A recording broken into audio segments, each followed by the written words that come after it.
Recently, when the new Zoro Chronicles was announced, I did not have much faith in it, as the only other two Zoro games I ever played were The Shadow of Zoro on PS2, an extremely dark game where it was almost impossible to see where to go, let alone play, and the other one being The Destiny of Zoro, a poorly conceived Wii game with terrible controls and so many glitches it was extremely hard to finish the game. So I was pretty skeptical of yet another 3D Zoro adventure. But I'm relieved to say that it really isn't that bad and even somewhat fun at times.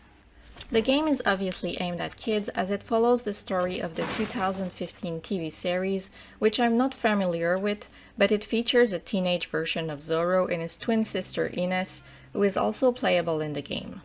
Why they chose to make a game based on this TV show now, more than 5 years after the show, I'm not sure exactly why, as I'm not even sure it is widely known, but I'm not complaining as I certainly don't mind more family-friendly releases on console.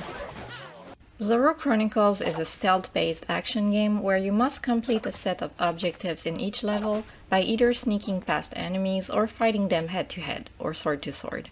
As mentioned, you can either play as Zoro or his sister Ines, but it doesn't really make much of a difference. There are 18 levels to play through, and most consist of medium-sized areas with a lot of buildings and soldiers wandering around.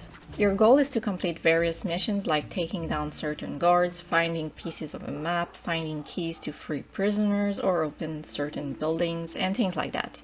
The missions remain pretty similar throughout the whole game. There are also some posters hidden around through the levels, and you can try finding them all to earn more points.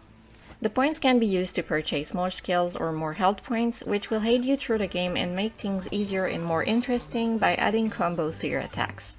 Despite this, the game remains pretty unchanged from beginning to end, and you'll find yourself doing the same things over and over again through levels that all pretty much look alike, aside from taking place in different areas and different settings like daytime or nighttime.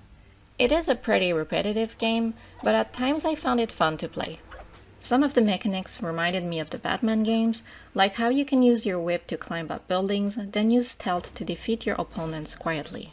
You can also sneak behind them while walking and take them down without other guards noticing.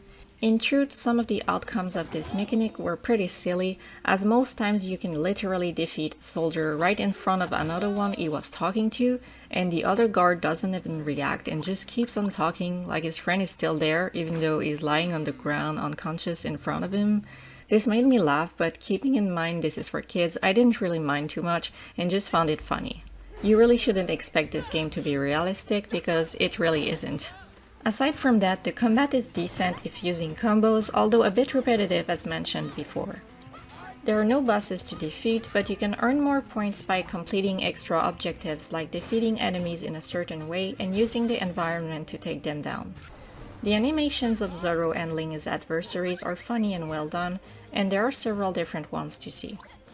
The game itself looks good enough. It's a colorful, cartoony game with PS3 level graphics, but it looks polished despite a few glitches, and although it's really nothing impressive, it seems to fit the style of the TV series.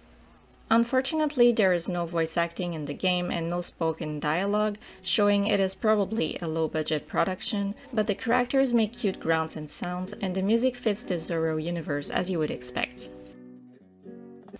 Overall, Zoro the Chronicles is a pretty repetitive game that doesn't offer much variety, but it can be fun at times trying to figure out strategies to avoid enemies and sneak past them, and it has some cute funny animations when taking down guards.